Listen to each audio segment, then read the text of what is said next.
Hello, good morning.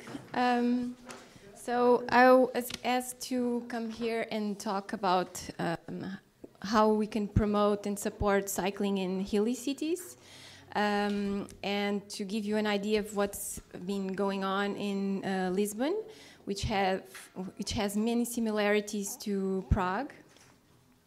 So before diving into cycling specifically, I understand that Prague is still very much a car city, just like Lisbon. So I'll just quickly browse through the importance of dealing with cars in this process, because if Prague is like Lisbon, people are very resistant to taking space from cars. So it's cars don't let us move. They stop us from moving, and we work on a use it or lose it basis. So if we stop moving, we stop being able to move, and of course this has consequences. And not moving makes us ill and kills us, and that's of course a tragedy for people and very costly to society. Of course, cars are very inefficient in their use of space and energy, not just when going around, but also when parked, which is typically 95% of the time. And that means that there are opportunity costs. So space for cars means less space for much more interesting things to do with public space in our cities. Also, cars have adverse psychological effects. They make us meaner, and they isolate us from our surroundings and alienate us, and separate us from the consequences of the way we drive them. Of course, they kill, not just with collisions, but with pollution, and they make the city environment very dangerous and uncomfortable for all of us. So in Lisbon, for example, this is really a reality, and most people just become slaves to our kids and our elderly parents' needs of mobility. So we need to take them everywhere and accompany them because they are not autonomous to go on their own. So we surrendered our public space to cars at the expense of ourselves. Also, in Portugal, for example, half of an average worker's day of work is used to pay for the car that he uses to go to work. So it's a rather inefficient way of doing things.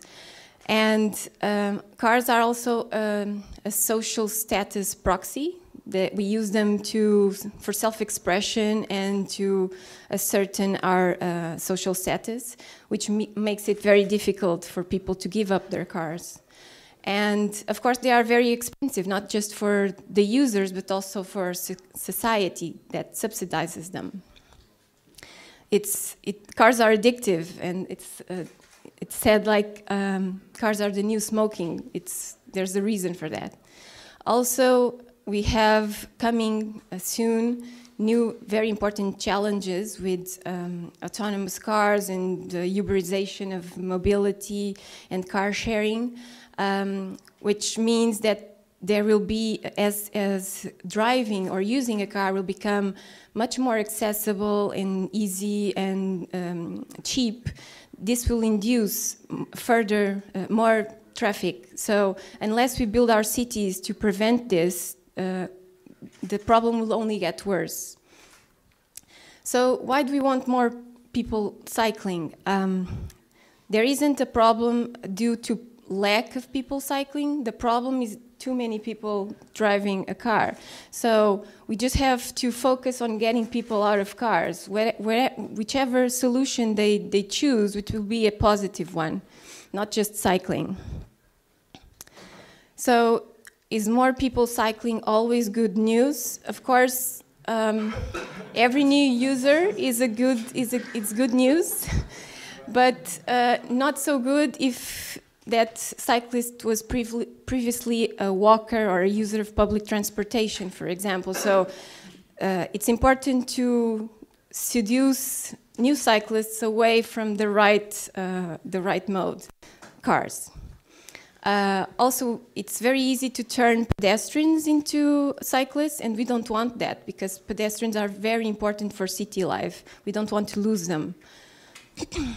We wanted to take people out of cars and then take cars out of the city to make room for people and for life. So we're talking today about cycling in hilly cities. So how hilly is Lisbon exactly? And whenever we think of Lisbon, just like Michael said about Bern, there are all these postcards with the 7 hills, the mythical 7 hills. And yes, we have a bunch of hills, but they are not as important as one might think. They only take up 15% of the urban area, and 80% of the people actually live and work outside of this area. So rarely does one need to go cycling uphill to the castle. The city is actually a plateau connected to the riverfront by like a softly inclined central axis. And most of the streets in the city are pretty flat. Then we have a few that are doable for most people for short distances, and then a few ones that are hard, at least until you get used to them, and they require a period of adjustment or avoidance strategy. So the mobility flows in Lisbon are like an anchor-shaped traffic flow. So people come, they move around near the riverfront, and then they go to this plateau. So how do people move in Lisbon in a almost flat city for the most part? Well, people move by car. This is like the modal share for commuting, not for all trips, just for commuting. And the car is king. This was in 2011, the last national census we had. So car use, then public transportation, then walking. And this is cycling, commuter cycling, in 2011. So it's irrelevant. And it's not that much different today, although it is different in absolute terms, at least. Even considering all the trips and in a metropolitan area, which is like 18 municipalities, cars are the kings of the mobility scenario here. Cycling, it's less than 1%. So less than 2,000 people say their main mode of commuting in this metropolitan area, short of 3 million people, ride bikes. So it's comparatively very few people. So, yeah. So we have about 1 million people between residents and people who come into the city from the suburbs. So we have just over 500,000 cars flooding the city every day. So, and the city also has a very high permeability to cars. Cars can go through and park everywhere. So this is a normal scenario for the city center. Even today, Lisbon is a very car-centric city.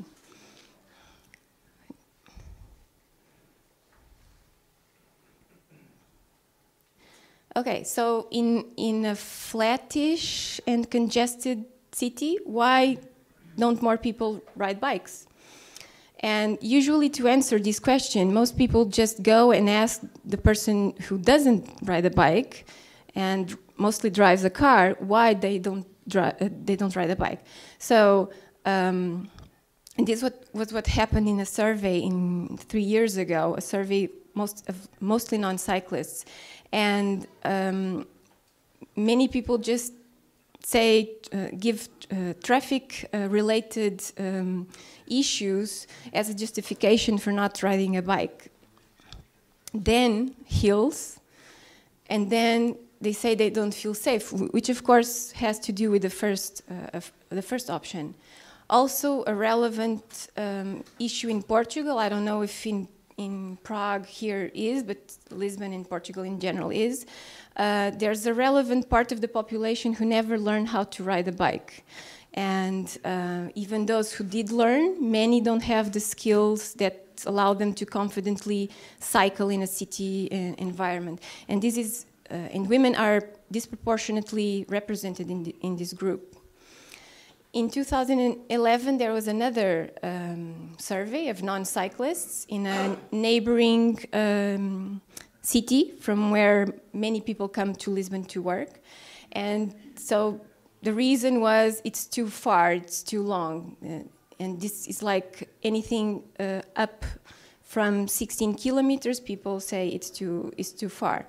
Then the question of the issue of unsafe roads, of having no infrastructure, only then the hills. So, and sorry for the bullet points, what do we take from here on how we can support cycling in hilly cities?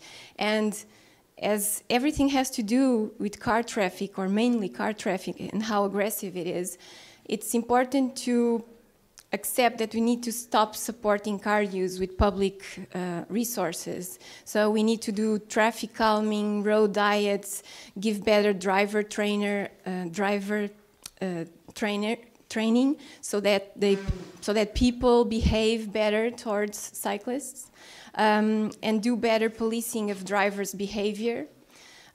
Also offer cycling proficiency training, not mandatory, but like available, and to cover longer distances, make intermodality between bikes and public transportation easy and visible. And very importantly, when talking about hilly cities, is don't let the psychological stress of traffic add to the physical stress of cycling uphill. So if we can remove or relieve cyclists from car traffic, hills will become much more manageable.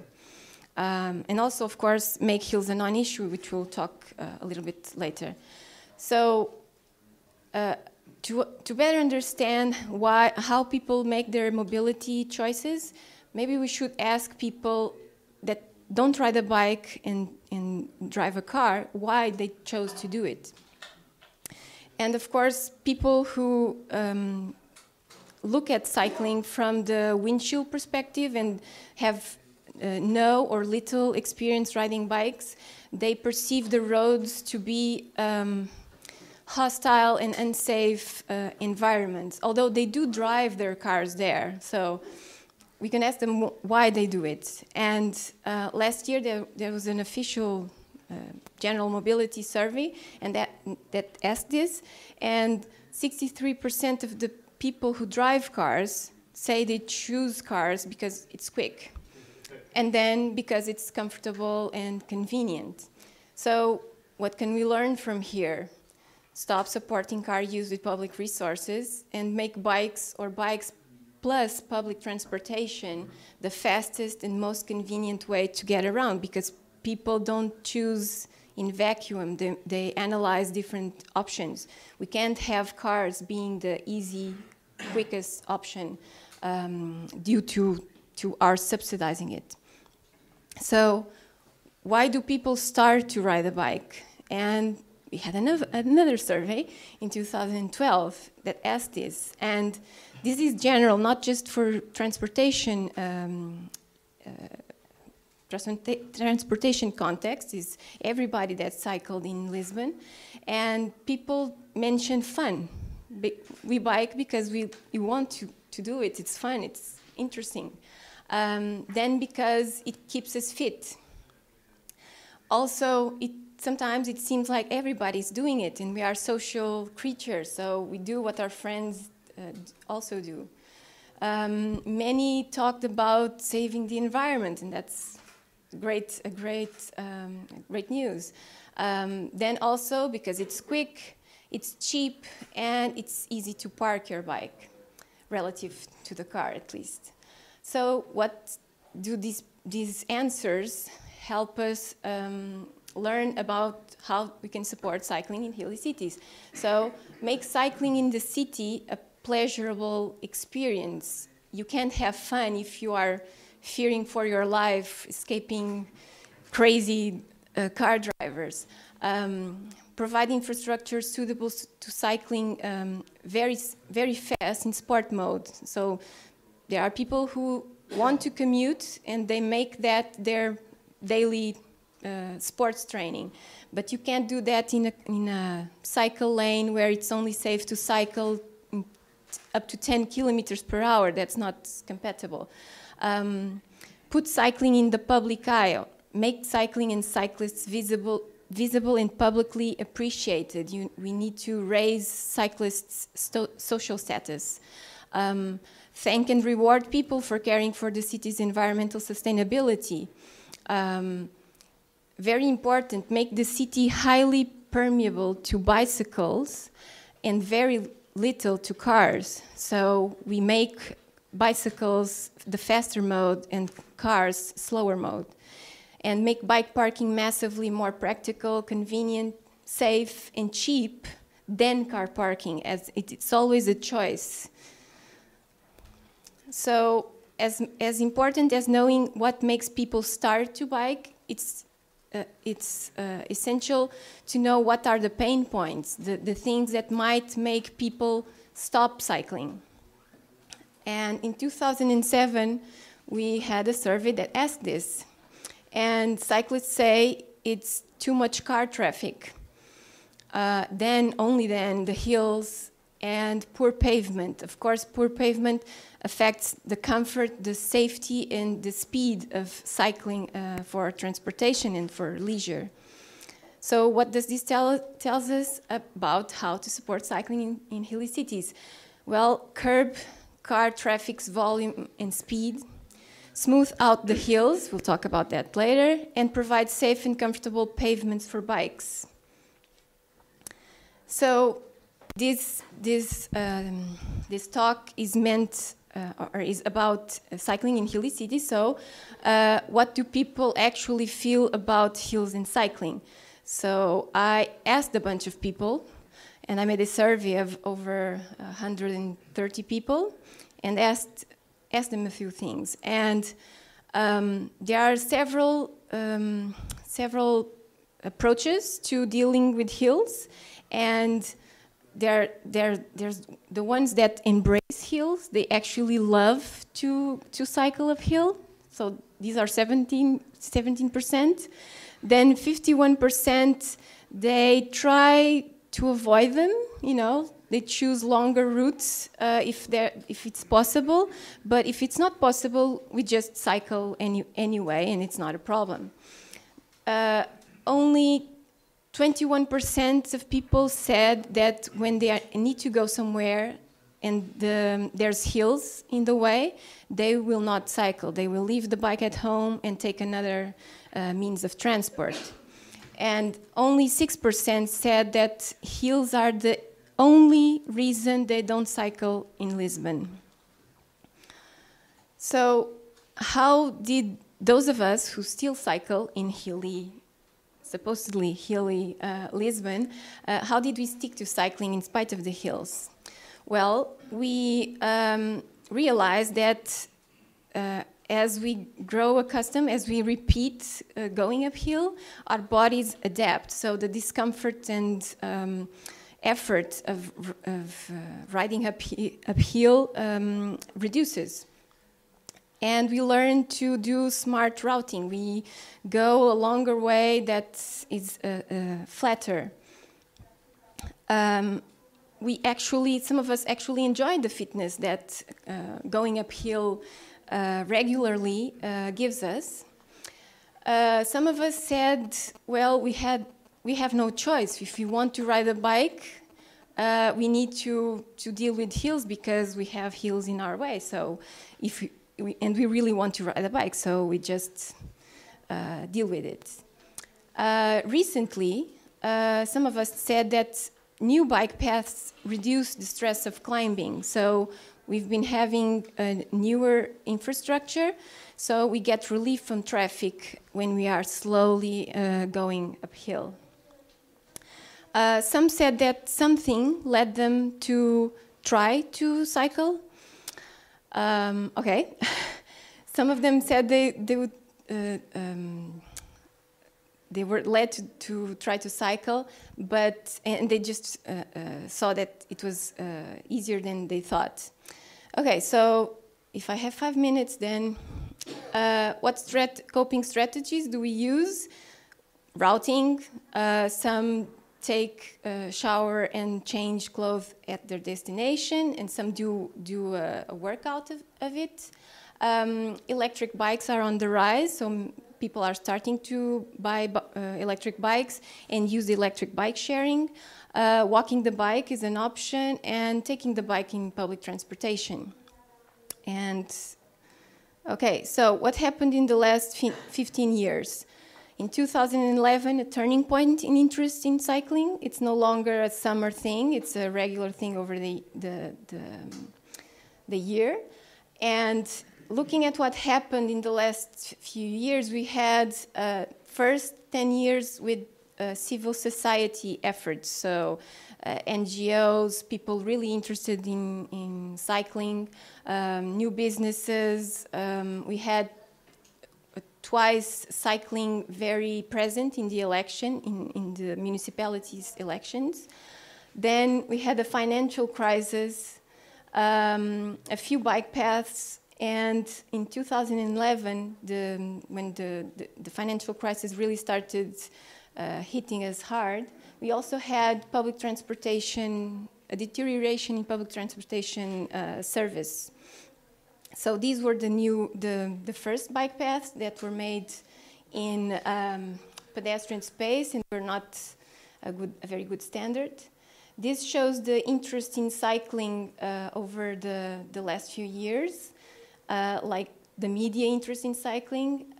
You can see it peaked right when we had the financial crisis. And then when economic recovery started, magically, we lost interest in bikes. So thinking about carrots and sticks, the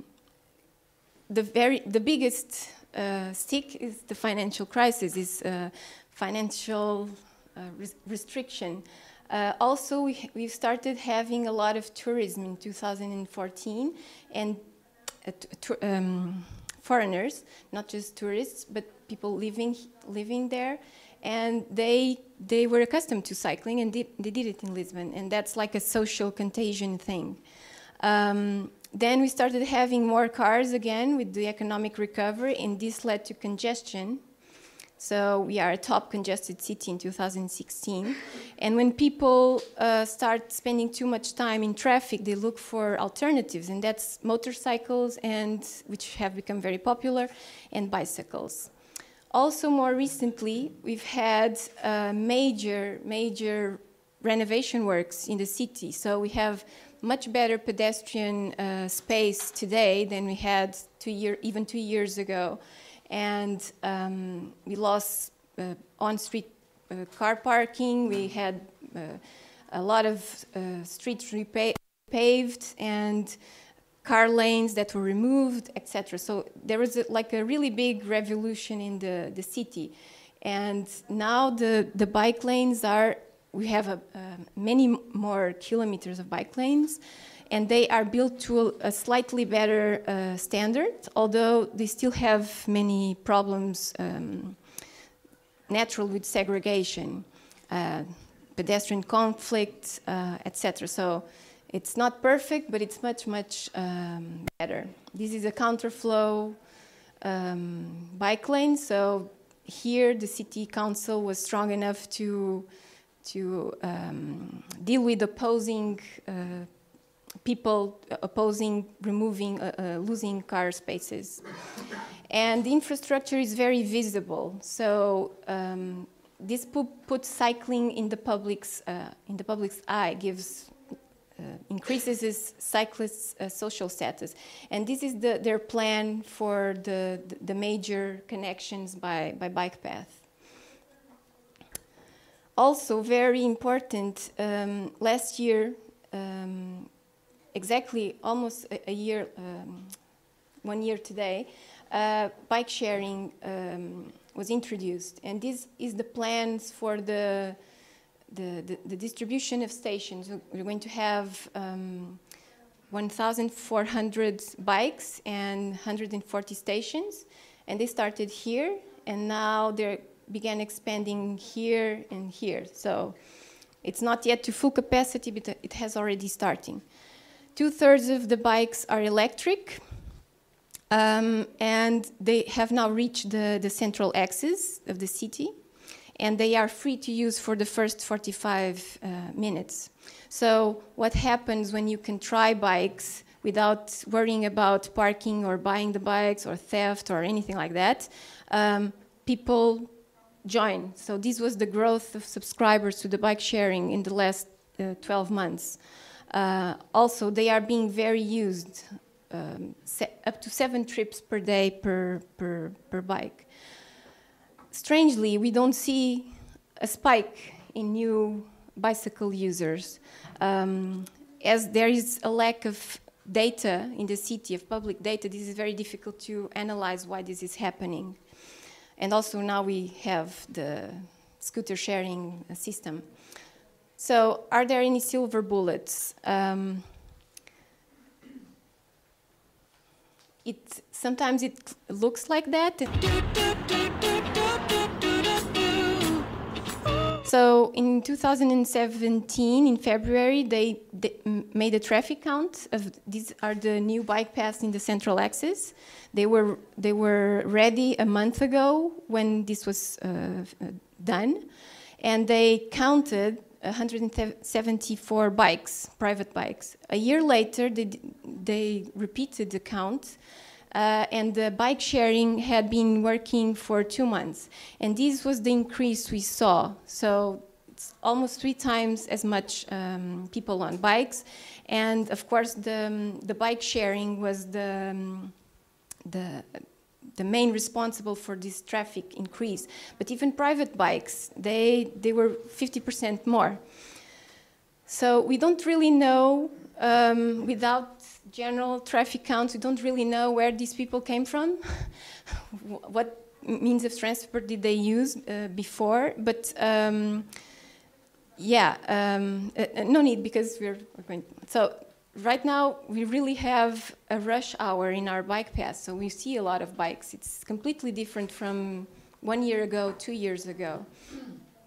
And of course this has to do with where the bike sharing and the bike lanes were built, in the most congested areas. So it's difficult to analyze the impact of bike lanes or bike paths or the bike sharing without the congestion, because where there is no congestion and cars move fast, we don't know how effective these two things are in making people turn to bikes. So as I said, these are not magic bullets, because yes, bike sharing and these bike paths and these renovations did have an impact, but there was a lot of work being done in the last 10 years by a lot of people. So this is not one person or one entity or one project suddenly doing this miracle. This was a lot of people and many years in the making. As this is a competition, so you always need to consider how easy it is to take the car, regardless of how good it is now to take the bike. So the takeaway messages is keeping our eyes on the ball, this ball, the proportion of the trips.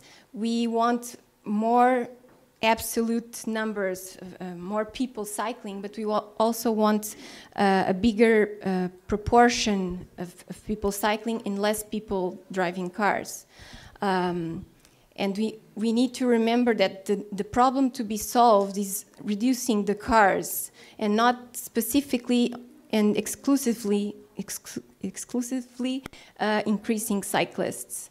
So how to support cycling in hilly cities, or any city for that matter, is just take public money, attention, and space away from cars that are everywhere right now and do something much better with it. And finally, the power of the compound effect. It's being, instead of hoping for some magic solution, just embrace the concept of the compound effect, of the power of the tiny gains. Be relentless and try to pursue everyday tiny gains. The consistency in that will grant us, over time, massive transformations, and our cities will be much better in 5 years and in 10 years' time. So don't expect big, shiny magic bullets, and just work daily on tiny improvements, but relentless. Thank you.